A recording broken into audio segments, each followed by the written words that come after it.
master. The others told me that you were home, and I knew that you enjoy resting in the library after a long journey, so I figured you would be here. I thought I would come to welcome you and ask how you are.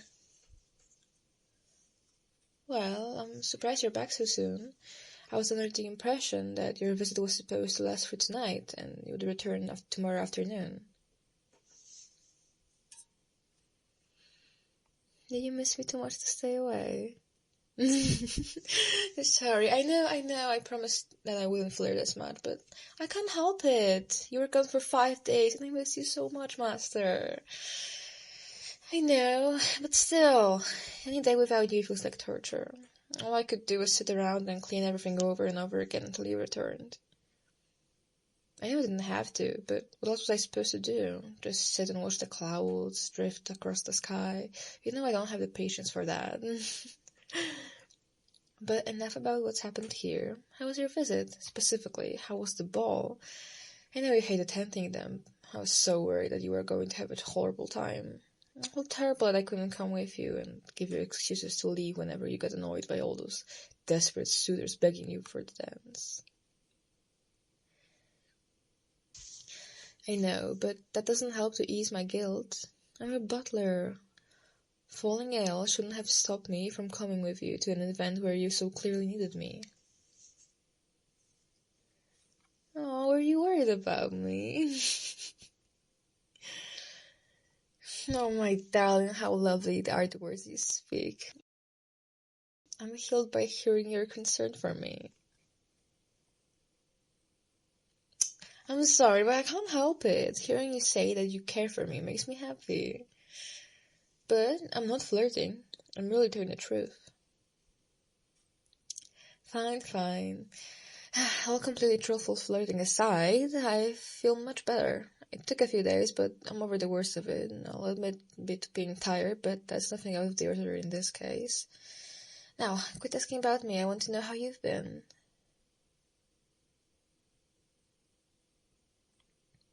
Different, you say? I assume you mean exhausting, from the sound of your voice, though you predicted that even before you left the manor. I remember that you said many of the suitors weighing your hand in marriage would be there. The tension would be rising between many of the noble families that would be in attendance. I assume there was quite a bit of drama to be found. More than a bit. Well, consider me intrigued. Can you tell me about it? What can I say? I usually go to these events with you and get to see what happens firsthand, so I want to know what I've missed. You can call me a gossip if you want, but that won't quench my need to know what I missed. Really? And in the middle of the yard, where everyone could see? That must have been quite the sight. Even they should know better than to fight at such a formal event, especially given that they're both still looking for someone to spend the courting season with. Who won?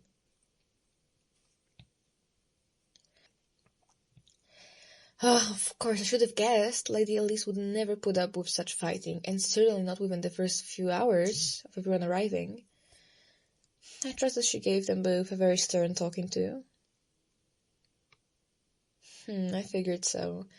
She's not the type to be tolerant about that behavior, for even a moment. No, I'm sure that made such an interesting few hours. What else happened from there?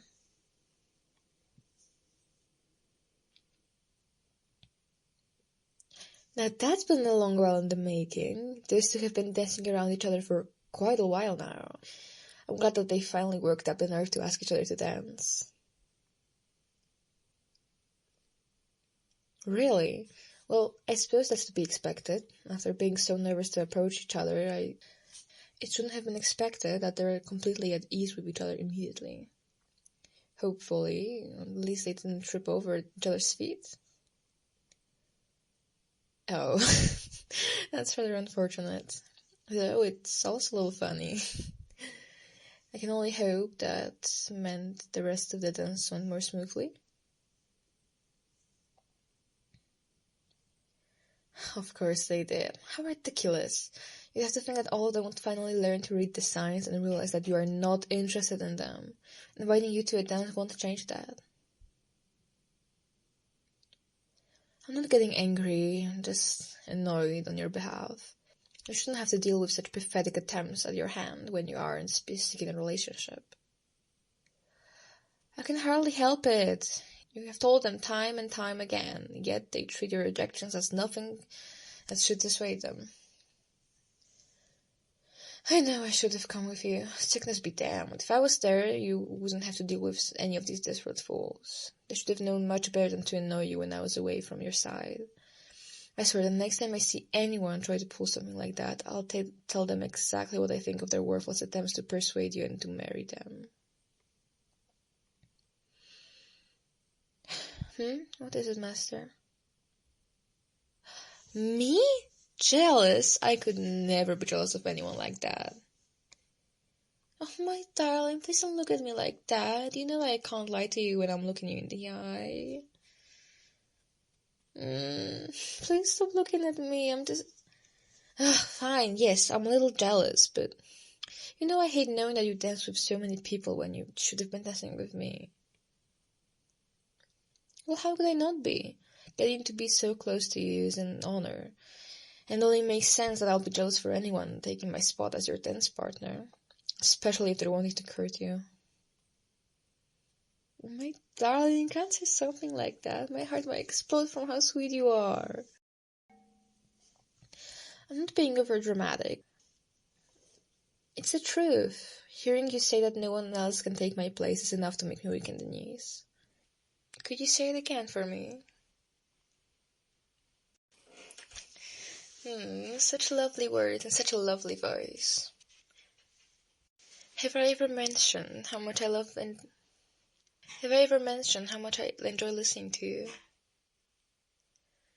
Well, have I ever mentioned how much I enjoyed listening to you say those particular words?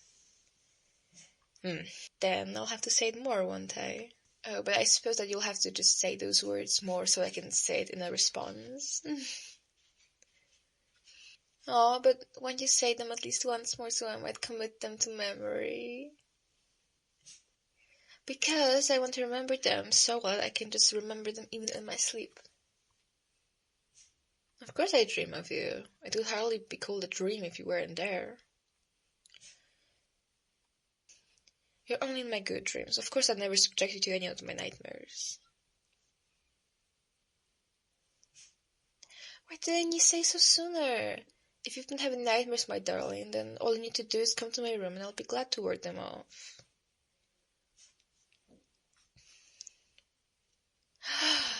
Why, I would never imply such a thing. I was simply offering that you might sleep in my bed so I could keep any nightmares away from reaching you. In fact, given the look of tiredness in your eyes, it might have been a wise idea that you and I should go to my room and at this very moment, so you might have a good night's sleep. I'm sure that you're tired from your journey home and would enjoy the chance to rest. You may say that, but I can see you fighting the urge to yawn. You don't have to stay awake for my sake, you know. If you're tired, I'd prefer to get some sleep. There's no need to lie. If there's anyone that's able to tell when you're tired, it's me. You should retire for the night. Stubborn as ever, aren't you? Please, allow me to walk you back to your room. I promise I'll still be here for you to flirt with once you've woken up. What if I said that I'd be here to flirt with you and bring you breakfast, And what sort of pastries that you're wanting? You drive a hard bargain, but I suppose I can make that work. Now, would you please let me escort you to your room? Yes, I know, but it gives me a chance to steal a few more seconds with you. So, if you'll let me, I'd like to walk back with you. I might be a shameless flirt, but I'm a skilled one, aren't I? At least I assume so, given the smiles I managed to get from you. Fine, as you wish. I'll try to hold my tongue and sweeten words for the very short walk to your room. But we better be quick in that case. You're too attractive for me to ignore you for too long. Oh, did I? Then we better leave immediately. Well then, to strike up a new conversation, to distract myself from flirting, may I ask how the journey was? I expect that it was long and tiring, but hopefully it wasn't too harsh. That's good. I know the weather in the northern regions can be quite fickle this time of year. I was worried it would cause you trouble. Thankfully, it sounds like that wasn't the case, besides the wind. Master, may I ask you something? You've seemed somewhat distracted since you've returned, and not in the same way as usual when you're tired. Is something the matter? Are you sure? You know that if it's something I can help you with, I'd be more than willing to do so. May I at least ask what's got your mind so occupied? A rumor? What sort of rumor could get you so tangled in your thoughts like this? That's unusual. You've never cared about rumors regarding royalty or nobility before. What exactly was it regarding? The lost heir to the throne. What do you mean? Have they been found? Then what exactly was the rumor? Hello? They suspect that the heir had a lover and then abdicated the throne to be with them? That is certainly a possibility, I suppose. I mean, I'm just a bit caught off guard. It's been some years since the heir has disappeared. I didn't expect that anyone would be still talking about them, at least about yourself. I thought that people had just assumed that they had died. What's spreading this rumor about? A look-alike? But how would they know what the heir looks like? A description from the mouth of a gossip can only do so much. Not that I'm calling you a gossip, my darling. I know that you really enjoy participating in gossip, which is why I'm confused that you're speaking of such a rumor. Yes, that's true. A painting would provide a much better reference, but surely there was no way to full-size portrait was available. I mean, that is to say, I'm certainly that there was no portrait of the former heir in the Greenfield estate. That would be rather odd, right? Lady Alice commissioned a new portrait. That sounds nice, but I fail to see what that has to do with the portrait of a lost royal. Really? It was the same artist as the one commissioned for the royal portraits? Are you certain? They showed you the early drafts of the portraits. That sounds very... No, I don't know what the heir looked like. I mean, I don't know what that would be the case. I'm not, you know that I'm not...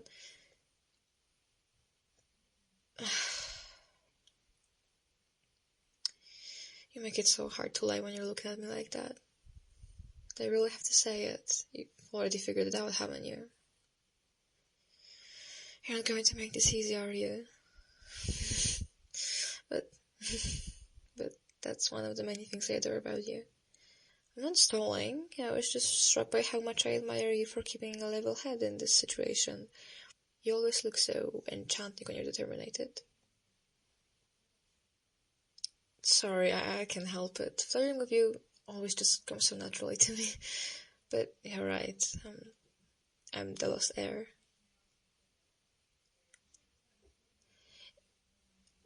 You look so surprised to hear it, but you already knew what I was going to say.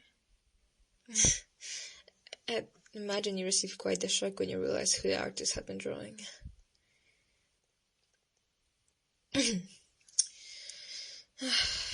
I'm sorry. For not telling you. I never thought that you would find out. No, wait, please, I didn't mean like that. It's not at all, I just... Please allow me to explain myself. I swear, I'll tell you everything. I won't leave a single detail out. Yes, I swear. Thank you. I promise I'll make it worth your time. Sorry, I'm just not quite sure where to begin, but I suppose I should start here. You're an attractive, well-to-do member of the nobility who has been unwed for many years now. I'd never go farther than to say you've never even entered a relationship in my entire time of knowing you. Besides that brief fling with the baker.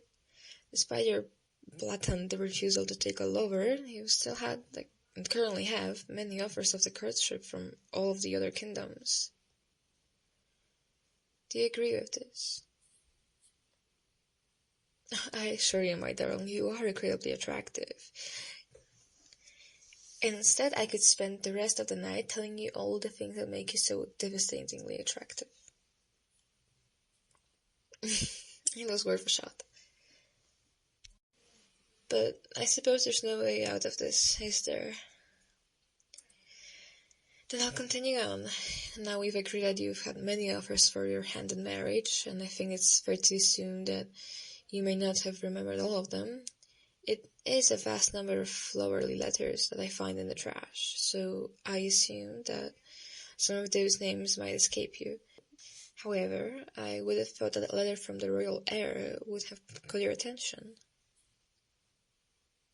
You really don't remember? Someone that doesn't surprise me. If anything, you're the one who looks surprised. Yes, I was trying to propose an offer of courtship to you. No, we hadn't met before, but at the time it didn't matter to me. I'd been ordered by my parents to find a suitable partner, and though I didn't care about finding someone set to settle down with, I couldn't disobey them.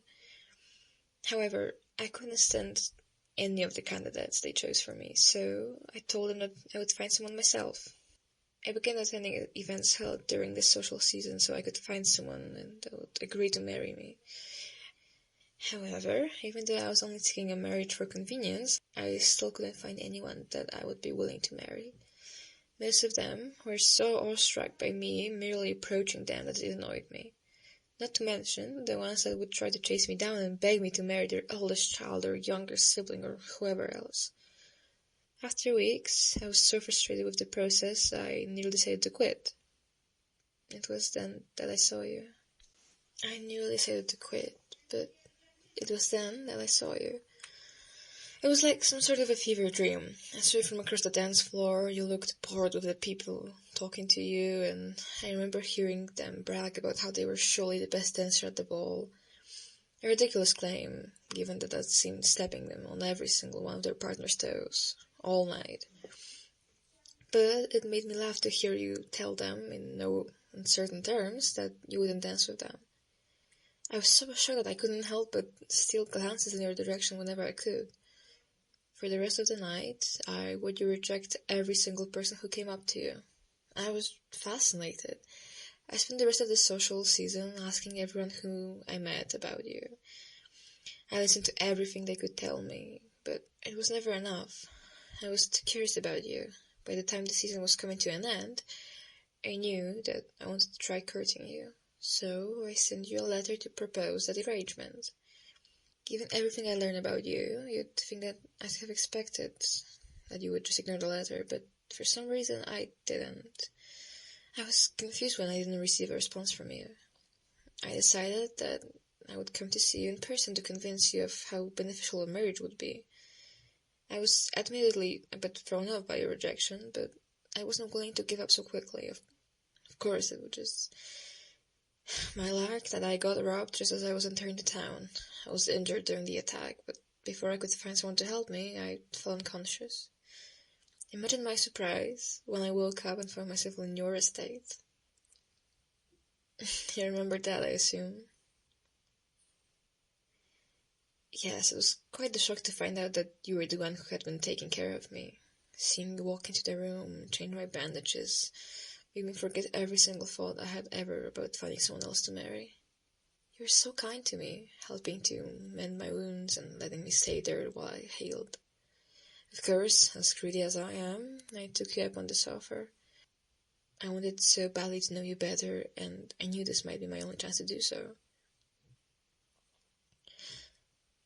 It was clear, fairly quickly, that you didn't recognize me, which was a refreshing change of pace for a social season.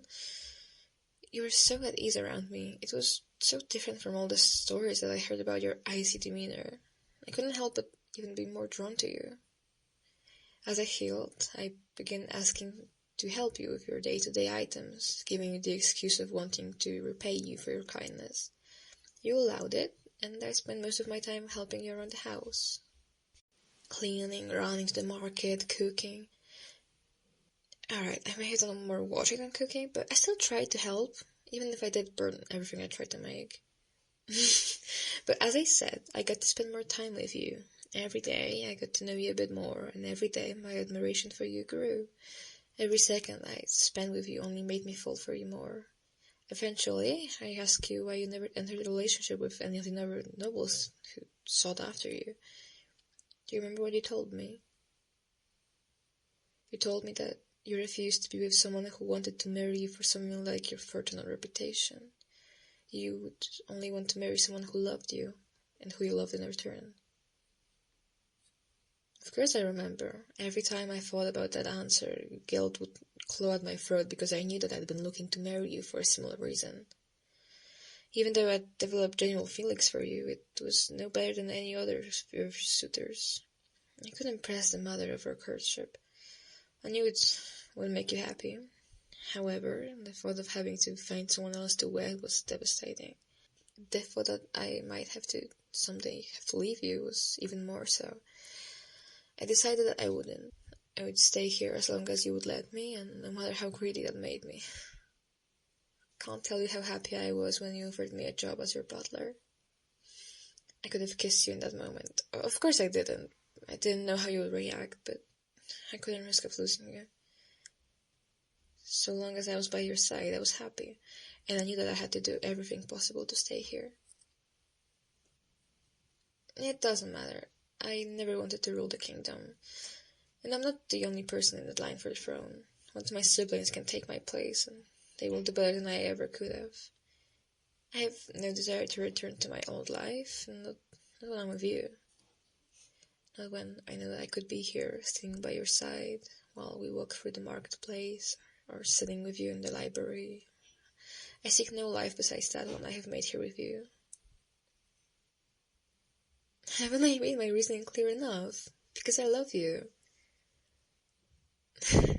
I've been flirting with you for years now. You can't tell me that you're actually surprised. Yes, I meant it. It just feels so natural to flirt with you, and always makes you smile. Sometimes you even flirt with me in return, and it always sends my heart into a wild pace. I can't tell you what those sweet words mean to me. Of course, I've thought about such things, but it seemed far too much to hope for. A romantic relationship with you, if I could only be so lucky, but I'm content with what we have. The smiles, the short glances, the brush of our hands, the secret jokes and whispers for only us to hear. I'm happy with all of it. To ask for more would be asking for too much, truly. It's as I said, I never wanted to do something that would push you away. I would only take what you would allow. I could never try to starve out my love for you, but I won't allow it to make more than you are willing to give. I don't know. I'm not sure what you mean. I suppose I would, yes. Whatever you offer, I'd be more than willing to take. Oh, you mean... Master, are you certain? I don't want you to regret this, and... I think I must be dreaming. Hey, I didn't say you should pinch me. No, I didn't. Because honestly, if this is a dream, then I want you to never let me wake up. Well, if I must wake up, then I hope it's at your side. I can imagine a few things as sweet as that.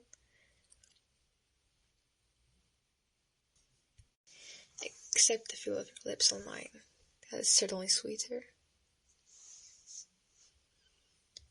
Please never make me leave you. I don't think I'll be able to handle it. Of course not. I'm all yours, darling. from all those years ago and until the end of eternity. So long as you'll have me, I'm yours.